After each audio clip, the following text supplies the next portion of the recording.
ദുൽഖറും നമിതയായിരുന്നു. അത് നല്ലൊരു ക്യൂട്ട് പെയറായിരുന്നു. ശരിക്കും പറഞ്ഞാൽ അത് ലാൽ ജോസ് സാറിന് എന്നെ ആദ്യമായിട്ട് അതിന് വേണ്ടി വിളിച്ചപ്പോൾ Jomon through, cameraman Jomon through ആണ് എന്നെ വിളിച്ചത്.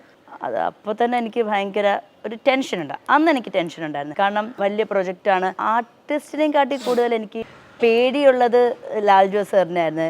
എനിക്ക് ചെയ്യാൻ പറ്റുമോ എന്നൊക്കെ ഉള്ളത്. പക്ഷെ ലാൽ ജോസ് സാർ ഭയങ്കര കോപ്പറേറ്റീവ് ആയിരുന്നു. നന്നായിട്ട് പറഞ്ഞു തന്നായിരുന്നു. എൻ്റെ അടുത്ത് പറഞ്ഞു എന്താണ് ചെയ്യാൻ ഉദ്ദേശിക്കുന്നത് സജിന ചെയ്താൽ മതി. അതൊരു ഹിന്ദി സോങ്ങിൻ്റെ ഒരു പോർഷൻ ഉണ്ടായിരുന്നു അതിൽ, ഒരു ദാണ്ടിയുടെ ഡാൻസ്. അപ്പോൾ എനിക്കിപ്പോഴും ഓർമ്മയുണ്ട്. അത് ശരിക്കും പറഞ്ഞാൽ അത് സാറ് പറഞ്ഞത് ഏതെങ്കിലും നല്ലൊരു പാട്ടുണ്ടോ എന്നൊക്കെ നോക്കി ബിജ്ബാൽ സാറുമായിട്ട് നോക്കിയിട്ട് ഒരു 1 മിനിറ്റ് ഒരു സാധനമായിരുന്നു അത്, ഒരു സോങ്. അപ്പോൾ ശരിക്കും പറഞ്ഞാൽ ഞാൻ 30 സെക്കൻഡ്സേ ഉണ്ടായിരുന്നുള്ളൂ ആദ്യം. അപ്പം ഞാൻ സാറിൻ്റെ അടുത്ത് പറഞ്ഞു, സാർ കുറച്ചുകൂടെ എനിക്കത് കിട്ടിയാൽ, എനിക്ക് ലെങ്ത് ഒന്ന് കൂട്ടിക്കഴിഞ്ഞാൽ എനിക്കത് കുറച്ചുകൂടെ എനിക്ക് ചെയ്യാൻ പറ്റുമല്ലോ എന്നൊക്കെ പറഞ്ഞപ്പോൾ സാർ പറഞ്ഞാൽ ഓക്കെ ശരി. അപ്പോൾ എൻ്റെ മുഖം കണ്ടപ്പോൾ തന്നെ സാർ വിചാരിച്ചാണ്, ഒരു പാവം എന്തായാലും ഇത്രയും മെനക്കെട്ട് വരുന്നതല്ലേ കുറച്ച്. അങ്ങനെയാണ് അത് ചെയ്തത്.